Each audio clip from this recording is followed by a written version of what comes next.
तो दोस्तों, आज मैं जो मूवी एक्सप्लेन करने जा रही हूँ वो इंस्पायर्ड बाय रियल स्टोरी है और ये इस साल की highest rated Tamil horror movie है जो कि एक पेची नामक डायन के ऊपर बेस्ड है। तो कहानी की शुरुआत में हम एक कपल को देख पाते हैं जो कि कोलिमलाई तमिलनाडु के एक जंगल में थे, जहाँ पर ये दोनों ही कैंप फायर एंजॉय कर रहे होते हैं। लड़के का नाम राम होता है। वो वहाँ पर लकड़ियाँ लेने के लिए थोड़ी दूर चला जाता है, जहाँ उसे बीच रास्ते में एक त्रिशूल दिखता है जो कि काफी अजीब बात थी, जिसे वो साइड में रखकर एक छोटी कुल्हाड़ी से एक पेड़ के तने को काटने लगता है। इसके बाद वो उस तने को काफी मुश्किलों से तोड़ता है और अंदर एक कील निकली हुई उसे दिखाई देती है। और इस वक्त उसे अचानक से एक जोर का झटका लगता है जिससे कि वो पीछे जा गिरता है कि तभी वो नोटिस करता है कि पेड़ के अंदर से कुछ बाहर आ रहा था। और जैसे ही वो चीज बाहर आती है तो उसके सामने एक काली गुड़िया थी जो कि काफी भयानक थी। इसको वो जैसे ही हाथ में लेता है कि तभी वहाँ पर एक अननोन एंटिटी उसके सामने आ जाती है। अब डर के मारे वो चिल्लाने वाला था, लेकिन उसकी आवाज ही रुक गई थी और अगले ही पल वो उस पर हमला करके उसे खत्म कर देती है। अब राम की गर्लफ्रेंड ने अपने कानों में हेडफोन लगाए हुए थे, लेकिन जब वो नोटिस करती है कि राम काफी देर से गायब है तो वो भी वहाँ पर जाती है। और जैसे ही वो उस गुड़िया को अपने हाथ में लेती है तो वो एंटिटी उसको भी खत्म कर देती है। हम उसके चिल्लाने की आवाज को सुन पाते हैं, जिससे कि एक बात तो साफ हो जाती है कि वो जो कुछ भी है उस गुड़िया के ऊपर किसी तरह का काला जादू होगा और या फिर कोई आत्मा उससे जुड़ी हुई होगी जो कि आजाद हो गई थी। खैर, अब कुछ महीने बीत जाते हैं और हम एक दोस्तों के ग्रुप को देखते हैं जिसके अंदर 5 लोग थे, जिनके नाम चरण, मीना, जैरी, सेतु और चारू थे। जहाँ पर चरण और मीना कपल होते हैं और ये सभी मिलकर उसी शुरुआत वाले जंगल में ट्रैकिंग करने का प्लान बना रहे थे। हालांकि इस जंगल के अंदर ट्रैकिंग करना अलाउड नहीं था, यानी कि जो शुरुआत में कपल आया था वो भी यहाँ पर इलीगल तरीके से ही आए होंगे। और पहले ये गवर्नमेंट कॉफी प्लांटेशन हुआ करता था, लेकिन किसी रीजन से इसको बैन कर दिया गया।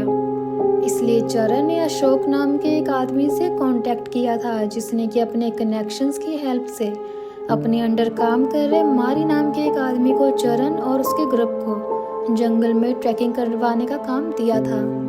और मारी वहाँ के लिए सबसे बेस्ट ऑप्शन होता है क्योंकि वो फॉरेस्ट डिपार्टमेंट में उस जंगल का गार्ड था, साथ ही साथ वो पार्ट टाइम गाइड भी था, तो वो उनका गाइड बन जाता है।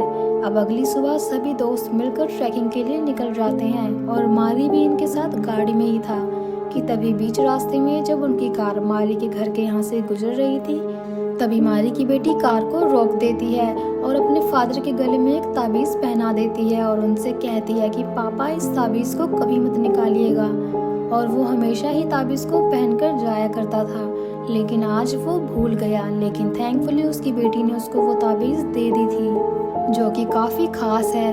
अब आगे ये जंगल के पास तो पहुंच जाते हैं, लेकिन यहाँ से गाड़ी और आगे नहीं जा सकती थी, जिसका रीजन ये होता है क्योंकि वहाँ पर एक चेक पोस्ट होता है, जिसके चलते इनको अपनी गाड़ी वहीं पर छोड़नी पड़ती है।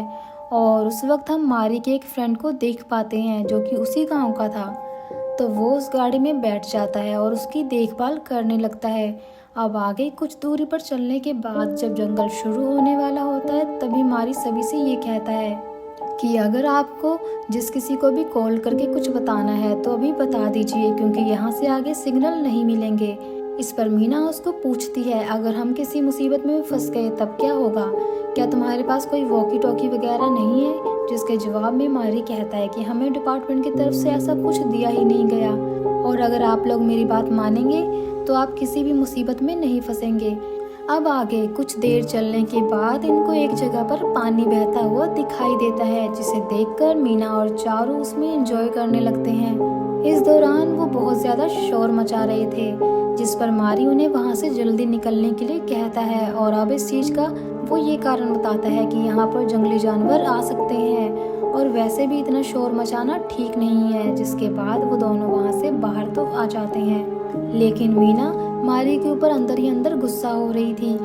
खैर, कुछ देर के बाद ये अचानक एक जगह पर पहुंच जाते हैं जहां पर रेस्ट्रिक्टेड एरिया का बोर्ड लगा हुआ था और वहां पर घंटियां भी बंधी हुई थी, जिसको सेतु हाथ लगा देता है और अगले ही पल वो घंटियां पुरानी होने की वजह से गिर जाती हैं, क्योंकि जिस रस्सी पर उस घंटी को बांधा गया था वो रस्सी बिल्कुल गल चुकी थी। अब मारी ये सब देखता है और कहता है कि हमें यहाँ से नहीं जाना चाहिए, ये खतरनाक जगह है, और ऐसा कहते हैं कि यहाँ पर कोई आत्मा रहती है। अब ये बात सुनकर तो मीना का गुस्सा 7वें आसमान पर चला जाता है। वो मारी से कहती है, क्या तुमने हमें बच्चा समझा हुआ है, और तुम हम सभी को हर जगह जाने के लिए मना क्यों कर रहे हो। इस पर बाकी सब भी मीना की बातों से एग्री करते हैं, लेकिन मारी के बार बार कहने पर सभी उसकी बातों को मानकर दूसरी तरफ से जाने लगते हैं। इसी बीच चारू को एक जगह से अजीब सी आवाज आ रही होती है और उसी के पीछे वो सबसे अलग दूसरे रास्ते पर जाने लगती है, जो रास्ता एक खाई के पास जाकर खत्म हो जाता है। और इस तरह से वो उस खाई के पास आ गई थी, जहाँ पर अगले ही पल उसे ऐसा लगता है जैसे किसी ने उसे पीछे से धक्का दिया हो। लेकिन इससे पहले कि वहाँ पर कुछ होता, मारी पीछे से आकर चारू को पकड़ लेता है और चारू इस सोच में पड़ जाती है कि जब वहाँ पर कोई था ही नहीं तो उसे पीछे से धक्का दिया किसने। हालांकि वो जल्दी इस बात को भूल जाती है जब उसके दोस्त उसके साथ मस्ती मजाक करने लगते हैं। इसी बीच चरण और मीना दोनों एक साथ बैठे हुए थे और जेरी अचानक से आकर उनकी फोटोज लेने लगता है, जिसको देखकर वो दोनों ही वहां से उठकर भाग जाते हैं और एक पेड़ के पीछे छुप जाते हैं। जेरी को पहले ये बात समझ में नहीं आती कि सभी पेड़ के पीछे छुपे हुए हैं, लेकिन बाद में वो मीना को एक पेड़ के यहाँ पर देख लेता है और वो उसको कहता है कि तुम पेड़ से बाहर आओ, वहाँ से तुम्हारी अच्छी फोटो आएगी। जेरी के इतना कहते ही पेड़ के यहाँ से चुड़ैल बाहर आती है, जिसको अचानक से ऐसे देखकर उसे झटका लगता है और तभी कोई हाथ नीचे से जेरी का पैर पकड़कर खींचता है, जिससे कि वो अपनी जगह पर गिर जाता है और इससे वो बहुत ज्यादा डर गया था। तभी हम देख पाते हैं कि जेरी के पैरों पर उंगलियों के निशान भी आ गए थे, यानी कि जो कुछ भी उसके साथ हुआ वो बिल्कुल सच था। जेरी की इस हालत को देखकर सभी फ्रेंड्स सामने आकर उस पर हंसने लगते हैं, लेकिन वो उन्हें ये समझाने की कोशिश कर रहा था कि यहाँ पर कोई है, और इस बात को लेकर वो इतना सीरियस हो गया था कि वो अपने ट्रैक को कैंसिल करके वहाँ से चले जाने की बात कह रहा था। जब ये बात सेतु सुनता है तो वो उस पर गुस्सा होकर कहता है कि तुम तो हो ही डरपोक, चले जाओ यहाँ से। और उस वक्त चारू भी सेतु का ही साथ दे रही थी, जिस वजह से जेरी गुस्से में दोनों से कहता है कि अगर तुम्हारे अंदर हिम्मत है तो तुम दोनों बस जंगल के अंदर जाकर दिखाओ और जिस जगह पर रेस्ट्रिक्टेड एरिया का बोर्ड लगा हुआ है वहां से वापस आकर दिखाओ। अब ये सब बातें मारी भी सुन रहा था, लेकिन उस वक्त उसकी बात कोई भी नहीं सुनता, जिसके बाद सेतु और चारू जेरी के चैलेंज को सीरियसली ले लेते हैं और एक बड़े से रेड रिबन को अपने साथ लेकर जंगल में आगे बढ़ने लगते हैं। जहाँ पर वो उस वक्त जिस जगह से गुजर रहे थे वो वहाँ पर उस रिबन को बांध रहे थे ताकि वो रास्ता ना भटक जाए। अब वो रेस्ट्रिक्टेड एरिया के अंदर चले जाते हैं और वहाँ से कुछ दूरी पर उनको एक पुराना घर नजर आता है, जिस दौरान हम एज एन ऑडियंस देख पाते हैं कि उनके ऊपर कोई नजर रख रहा था।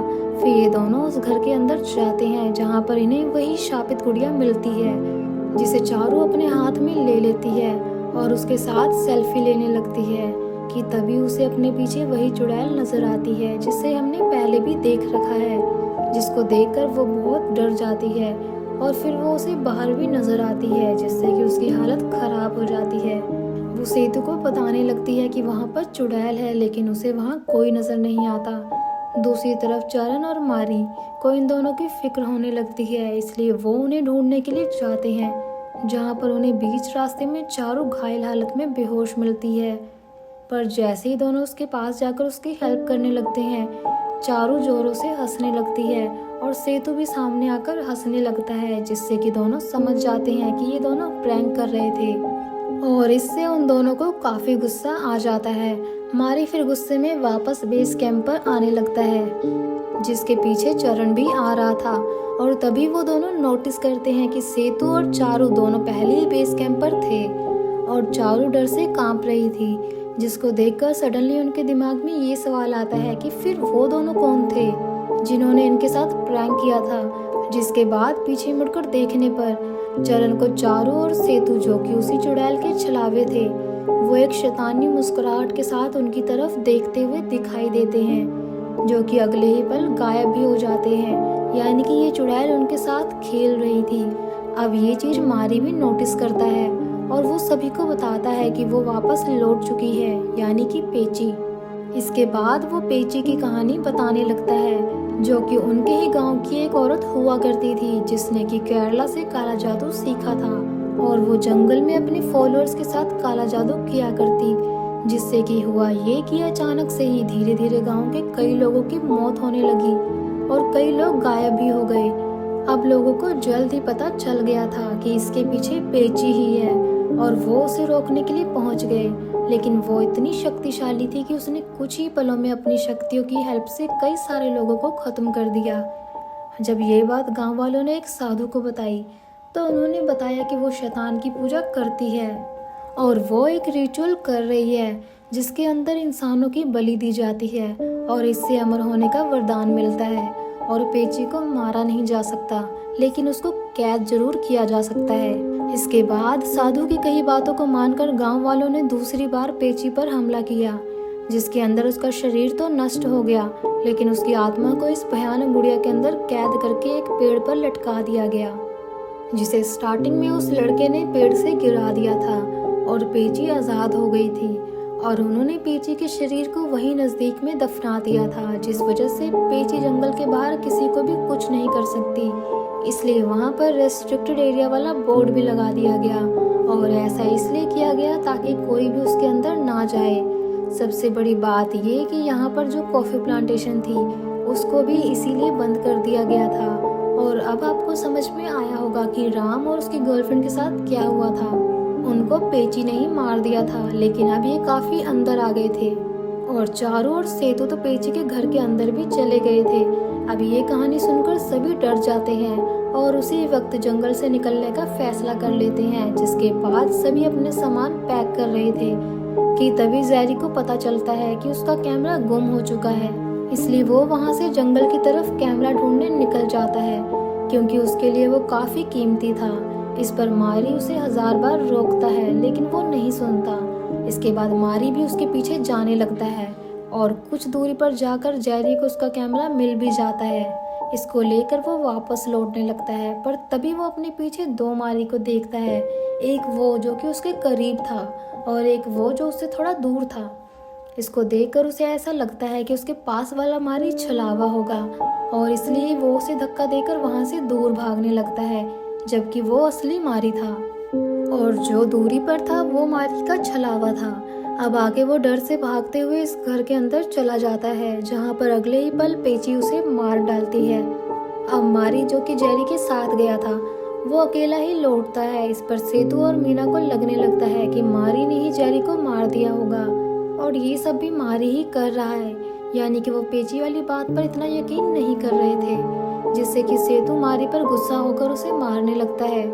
दूसरी तरफ चारू भी कहीं चली जाती है, जिसको ढूंढते हुए चरण और मीना उसके पीछे जाते हैं, जहाँ पर उन्हें चारू एक जगह पर अजीब तरह से खड़ी मिलती है और एक ही झटके में पेची उसे पकड़कर अपने साथ ले जाती है, जो कि इतनी तेजी से हुआ कि वो सब ठीक से देख भी नहीं पाए। अब जैसे ही चारू की मौत के बारे में सेतु और मारी को पता चलता है, तो दोनों जंगल से भागने लगते हैं और उनके पीछे मीना और चरण भी भाग रहे थे, जिस बीच मारी काफी दूर भाग जाता है और उसकी जगह पेची का छलावा मारी बनकर इन तीनों को पेची के घर के पास ले जाने लगता है, जिस चीज को सेतु समझ जाता है और वो चरण और मीना को जाने से रोकता है। तभी दूसरी तरफ हमें रियल मारी को दिखाया जाता है, जिस पर पेची हमला करने आती है, लेकिन वो किसी कारण से बीच में ही रुक जाती है और वहां से गायब हो जाती है, जिससे कि मारी बच जाता है। लेकिन ये हुआ कैसे? तो मारी ने जो ताबीज पहना था उस वजह से पेची उसे मार नहीं पाई। अब आगे हम नोटिस करते हैं कि मीना गायब हो गई है, जिसको चरण और सेतु ढूंढने लगते हैं। तब वो उन्हें पेची के घर में नजर आती है, जिसको देखकर सेतु वहां से भाग जाता है और चरण मीना को लेने जाता है। तभी हम सेतु को देखते हैं, जिसे भागते हुए जेरी घायल हालत में नजर आता है। वो जेरी की मदद करने जाता है, लेकिन जल्द ही उसे रियलाइज होता है कि वो जेरी नहीं बल्कि वही चुड़ैल पेची है, और अगले ही पल वो भी पेची का शिकार बन जाता है। वहीं चरण और मीना पेची के घर से दूर जा रहे थे और तभी उनके सामने मारी आ जाता है, जो कि उनको ये कहता है कि हमें जंगल से बाहर जाना होगा और तभी हम पेची से बच सकते हैं। जिस पर मीना चरण से कहती है कि इसकी बात पर विश्वास मत करना, ये भी छलावा हो सकता है। इस पर मारी कहता है कि मैं कोई छलावा नहीं हूँ और ये ताबीज़ उसका सबूत है। ये वही ताबीज़ है जिसे साधु जी ने मेरे पूर्वजों को दिया था और इसी वजह से उनके पूर्वज पेची को नष्ट कर पाए थे। इसलिए इस ताबीज़ पर उसकी शक्तियों का इतना असर नहीं होता। लेकिन ये सुनने के बाद भी मीना उसकी बात पर विश्वास नहीं करती, पर चरण के कहने पर वो मान जाती है। इसके बाद वो तीनों एक दूसरे का हाथ पकड़कर वहाँ से निकलने लगते हैं ताकि वो ताबीज़ उनको भी प्रोटेक्ट कर पाए, और वो जंगल के रेस्ट्रिक्टेड एरिया से बाहर भागने लगते हैं। और जैसे ही उस एरिया के बाहर आने वाले होते हैं कि मीना का हाथ छूट जाता है और पेची एक ही पल में उसे वहाँ से लेकर चली जाती है, जिससे कि चरण बहुत ही ज़्यादा टेंशन में आ गया था और वो मीना को ढूंढने के लिए वापस जाने लगता है। मारी उसे रोकने की बहुत कोशिश करता है पर वो उसकी एक नहीं सुनता और फिर से रेस्ट्रिक्टेड एरिया के अंदर चला जाता है। अब उसे जल्द ही समझ में आ जाता है कि उसका फैसला कितना गलत था, क्योंकि अंदर उसे मीना नहीं मिलती और उसके बाकी दोस्तों के डरावने छलावे उसे डरा रहे थे। जिसके बाद पेची उसे मारने आती है, लेकिन वो उसके करीब आते ही वहाँ से अचानक गायब हो जाती है और चरण बच जाता है। तभी चरण अपने हाथ में मारी का वो ताबीज़ देखता है जो कि उसके हाथों में तब आ गया था जब मारी उसे रोकने की कोशिश कर रहा था। अब चरण फिर से जंगल से बाहर आने लगता है, जिस दौरान बीच में उसे मारी का मृत शरीर नजर आता है। इसी पेची ने ही मारा होगा क्योंकि उसके पास ताबीज़ नहीं था। लेकिन हमको एक बात अजीब लगती है कि पेची तो रेस्ट्रिक्टेड एरिया के बाहर नहीं आ सकती थी, तो यहाँ पर उसने उसे आकर मारा कैसे। खैर चरण फिर जंगल से बाहर आ जाता है, जहाँ पर उसे मारी के उसी दोस्त की कार आते हुए दिखाई देती है, जिसे हमने ट्रैकिंग की स्टार्टिंग में देखा था। जब चरण उसे रुकवाता है तो उसके अंदर शॉकिंगली मीना भी होती है, लेकिन तभी वो आदमी चरण को पंच मारकर बेहोश कर देता है, जो कि इस मूवी का सबसे बड़ा ट्विस्ट होता है। और जैसे ही फिर चरण की आंख खुलती है तो वो अपने आप को पेची के घर पे बंधा पाता है, जहाँ पर उसके सामने वो आदमी और मीना खड़े हुए थे। और दोस्तों अब खुलते हैं यहाँ पर इस मूवी के असली पत्ते, और तब हमको पता चलता है कि मीना अब तक किसी भी चीज़ को लेकर शॉक क्यों नहीं हो रही थी, या फिर वो बार बार मारी के ऊपर गुस्सा क्यों करती है। तो असल में मीना कोई और नहीं बल्कि पेची की ही वंशज है और उसकी उत्तराधिकारी आने वाले समय में होने वाली है, यानी कि वो भी इसी खतरनाक तरीके का ब्लैक मैजिक करेगी। और जैसे ही मूवी की स्टार्टिंग में उस लड़के की वजह से पेची आज़ाद हुई थी, तो ये बात मीना की दादी को पता चल गई थी, क्योंकि कहीं ना कहीं शायद से वो भी उसी कल्ट से जुड़ी हुई थी और उन्होंने मीना से 13 लोगों के सेक्रीफाइस की बात करी, यानी कि पेची को जो चाहिए वो पाने के लिए उन्हें शैतान को अभी भी 13 और सेक्रीफाइस करने होंगे। जैसा कि उस साधु ने बताया था कि अगर पेची ने और भी ज़्यादा लोगों का सेक्रीफाइस कर दिया तो वो अमर हो जाएगी। अब देखो इन 13 में से 2 लोगों का सेक्रीफाइस तो पहले ही हो गया, यानी राम और उसके गर्लफ्रेंड का। अब यहाँ पर खाली 11 बचे हुए थे सेक्रीफाइस के लिए। अब ऑब्वियस सी बात है कि पेची के इलाके में कोई खुद ब खुद तो नहीं जाएगा, तो राम और उसकी गर्लफ्रेंड तो बेवकूफ़ थे जो कि वहाँ पर चले गए। तो मीना की दादी ने मीना को ये काम दिया था कि पेची के पास उसे ही लोगों को लेकर जाना होगा। तो मीना ने चरण के साथ दोस्ती करी और उसके साथ रिश्ते में आने का नाटक किया और उसके दोस्तों के साथ वो शामिल हो गई और फिर बड़ी ही चालाकी से उन्हें इस ट्रैकिंग के लिए मना लिया। यहाँ तक कि सबसे बड़ी बात ये होती है कि जैसा मैंने आपको बताया था कि जो पेची की शक्ति थी वो उस रेस्ट्रिक्टेड एरिया तक ही थी, लेकिन मारी को उसके बाहर मारा गया था। तो मारी को पेची ने नहीं बल्कि मीना ने खुद चाकू से मारा था, और यही कारण था कि मीना को मारी पसंद नहीं थी, क्योंकि वो इनको खतरे वाली जगह से दूर रखना चाहता था, जबकि मीना का मकसद तो ये था कि वो लोग उस जगह पर जाएं। साथ ही साथ आपने ये भी गौर किया होगा कि मीना कई बार मुसीबत में फंस रही थी, लेकिन एक बार भी पेची ने उसे नहीं ख़त्म किया।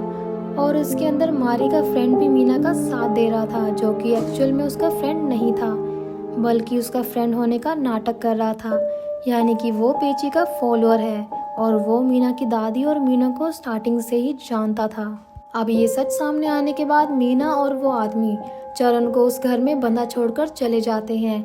इसके बाद पेची उसके सामने आती है और चरण की चीख के साथ उसका भी खात्मा हो जाता है।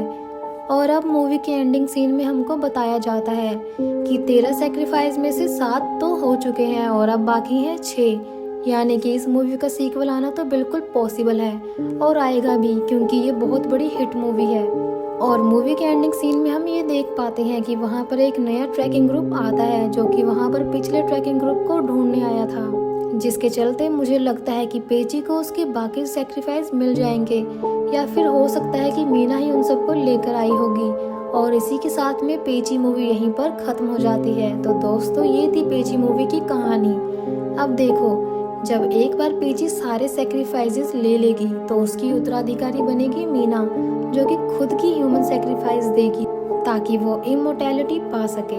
तो इसी के साथ में ये मूवी यहीं पर ख़त्म हो जाती है। तो दोस्तों वीडियो पसंद आई हो तो वीडियो को लाइक कर दीजिए और चैनल पर नए हैं तो उसे सब्सक्राइब कर लीजिए। तो मैं आपको मिलती हूँ ऐसे ही नेक्स्ट वीडियो के साथ। तब तक के लिए टेक केयर, अपना ध्यान रखें।